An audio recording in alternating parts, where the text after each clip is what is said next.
welcome to my channel. Today we're going to be doing something for Christmas, which we could perhaps make into a Christmas card, and we're going to be doing a poinsettia. So I'm doing a red one, but of course you can get white ones as well, and you can get them in pink, so you can use various shades of red. And I've actually done this wet in wet using watercolour, so working quite quickly. I've not really edited it much apart from this first part where I'm doing the drawing, so it just shows you how long it's taken me to do it. So I've used 3 different reds. I've used Alizarin crimson, a bright red, which is a Winsor & Newton artist quality one, and the cadmium orange. And as you can see, I just alter the strengths of these. I start off with wetting each petal. I'm calling them petals, but they're actually leaves, because poinsettias are actually, the flower that we see as it is, the large flower, is actually a bract, not a flower.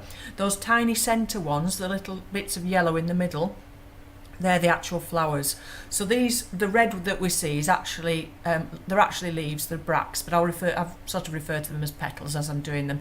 So I wet each one a few at a time, and then put the paint in, wet into wet, and then gradually add more paint in different shades of red and let the reds mix on the paper so that we get a bit of variety in the reds and some light and shade to make it look as if, you know, the petals are curling over a little bit. You'll also see I put a dash of green in, because often they have bits of green in the background as well, and that just depends on how mature that bract is and to how much green there is in it. Okay, so but a very sort of Christmassy flower, something that's, you know, we sort of symbolise in Christmas. If you do buy them, you've got to be very careful with them. They really don't like cold weather, so just taking them from the shop to the car's enough to kill them. So just be careful when you're buying them that you keep them nice and warm. Okay, so I'm setting off with an ink pen.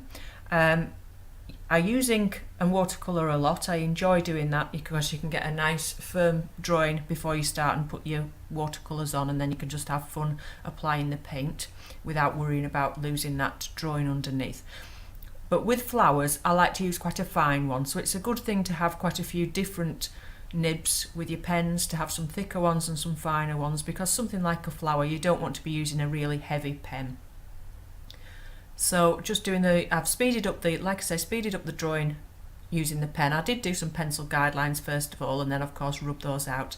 So a water-fast pen, and then I'm just, like I said, going to go on, put that water on. As you'll see, I use a synthetic brush for putting the water on and for mixing my colours, and I use my sable brush for actually applying the paint. And I do it very freely, using lots of water and letting those colours mix on the paper.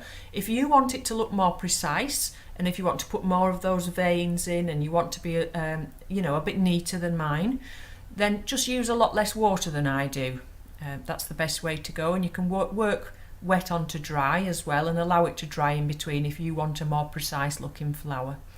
But just think about trying to get as much bright red in as you can. Of course, with the watercolours you need to use some really strong pigment with a lot less water if you want to get that intensity of colour.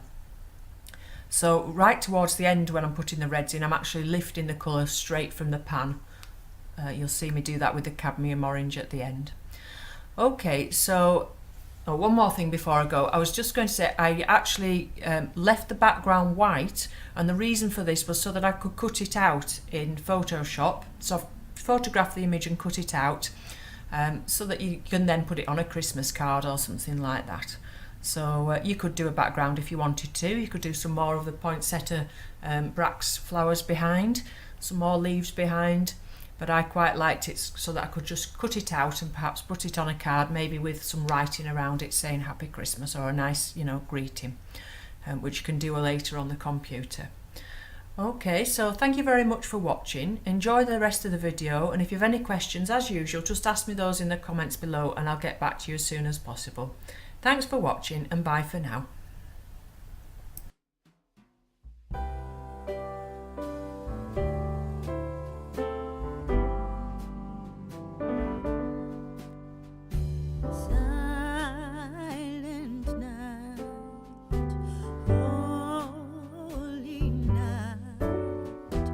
All is bright.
Sun